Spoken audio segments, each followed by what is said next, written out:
ఆంధ్ర తెలంగాణలో తక్కువ ఫీజులతో high quality results ఇస్తున్న ఏకైక సంస్థ తిరుమల్ ఐఏఎస్ ఇన్స్టిట్యూట్. నటి బీజేపీ నేత మాధవిలత ఏడుస్తూ సోషల్ మీడియాలో పెట్టిన ఓ వీడియో వైరల్ అవుతోంది. తన ఆత్మగౌరవంపై దాడి జరిగిందంటూ ఆమె బోరున ఏడ్చేశారు. తాను ఎవరికీ ద్రోహం చేయలేదని కక్షగట్టి మాటలంటున్నారని విలపించింది. ఆడపిల్లగా సింపతి గేమ్ ఆడకుండా మగాడిలా పోరాడుతూనే ఉన్నానని తెలిపారు. ఈ కష్టాలను అధిగమిస్తానని ఆమె చెప్పుకొచ్చారు. చాలా ప్రయత్నం చేశా, కానీ నేను మనిషిని. నా ఆత్మగౌరవం మీద జరిగిన దాడితో నాకున్న బాధను వర్ణించే పదాలు లేవు. ప్రతి క్షణం వేదనతో నిండుంది. కోపం, నిరాశ, ఆవేదన, దుఃఖం అన్నీ ఒకేసారి నన్ను కుదిపేస్తున్నాయి. కానీ ఎన్నోసార్లు ఎందరో నా ఆత్మవిశ్వాసాన్ని చిదిమేయాలని ప్రయత్నం చేశారు. పదే పదే ఇవే మాటలన్నారు. ఎవరో వస్తారని ఎప్పుడూ ఆశపడలేదు.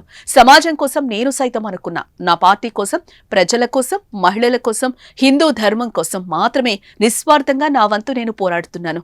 రూపాయి తీసుకున్నది లేదు, ఎవరికీ ద్రోహం చేసింది లేదు, మోసం చేసింది లేదు. కానీ కక్షగట్టి మాటలంటూ ఉన్నారు. ఆడపిల్లగా ఎప్పుడు నేను సింపతి గేమ్ ఆడలేదు.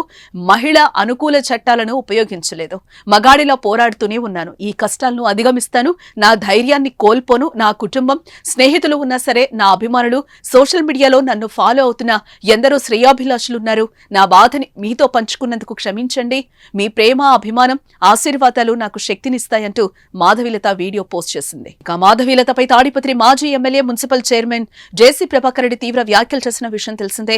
ఆమెకు ఎలాంటి గొప్ప పేరు లేదని వ్యాఖ్యానించారు. దీంతో జేసీ వ్యాఖ్యలపై బీజేపీ నేతలతో పాటు పలువురు ఆగ్రహం వ్యక్తం చేశారు. దాంతో తను ఆ వ్యాఖ్యలు చేయాల్సింది కాదంటూ తన మాటలకు చింతిస్తూ ఆయన మాధవీలతకు క్షమాపణలు చెప్పారు. అయితే తనపై వ్యాఖ్యలు చేసి జేసీ సారీ చెప్పడంపై ఆమె స్పందించారు. నోటికొచ్చింది తిట్టి క్షమాపణలు చెప్తే సరిపోతుందా అని మాధవీలత ప్రశ్నించింది.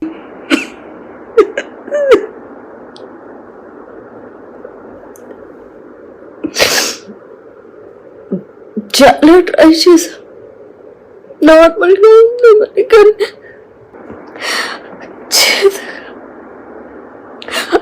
అవ్వట్లేదు.